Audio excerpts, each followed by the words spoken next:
Visakhapatnam MP స్థానానికి 33 మంది బరిలో ఉండగా అసెంబ్లీ స్థానాలకు 101 మంది అభ్యర్థులు పోటీలో ఉన్నట్లు జిల్లా కలెక్టర్ అలాగే ఆర్వో మల్లికార్జున తెలిపారు. నియోజకవర్గంలో మొత్తం 18.5 లక్షల మంది ఓటర్లు ఉన్నారని 11,220 బ్యాలెట్ ఓట్లు ఉన్నట్లు తెలిపారు. ఇక రాజకీయ పార్టీల మీద 54 కేసులు ఉన్నాయని వైసీపీ 18, టీడీపీ 7, జనసేన 4, ఇక బీజేపీపై 3 కేసులు నమోదైనట్లు జిల్లా కలెక్టర్ తెలిపారు. 1991 పోలింగ్ స్టేషన్లలో 6,400 ఈవీఎంలు అవసరమవుతాయని ఆయన వివరించారు. సో ప్రతి కాన్స్టిట్యుయెన్సీ తాలూకా ఒక ఫెసిలిటీస్ సెంటర్ మీకు పెట్టడం జరిగింది. సో అది ఆల్రెడీ మనము అనౌన్స్ కూడా చేశాం.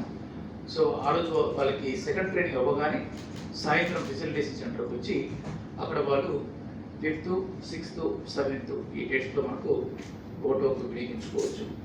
అందులో మీదుగా మనకి పీఓకి, ఈపీఓకి 5th, 6th పెట్టుకోవడం జరిగింది. అలాగే ఓపీఓకి 7th పెట్టుకోవడం జరిగింది.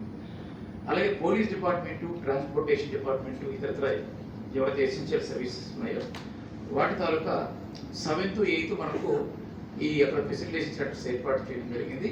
అక్కడ వాళ్ళకి పోస్టల్ బ్యాలెట్ మాకు అందించి ఫోటో సెక్రటరీ ద్వారా మాకు అక్కడ అందించడం జరుగుతుంది. ఇది పోస్టల్ బ్యాలెట్ తాలూకా ఓటింగ్ డేట్స్ మీకు చెప్పడం జరిగింది.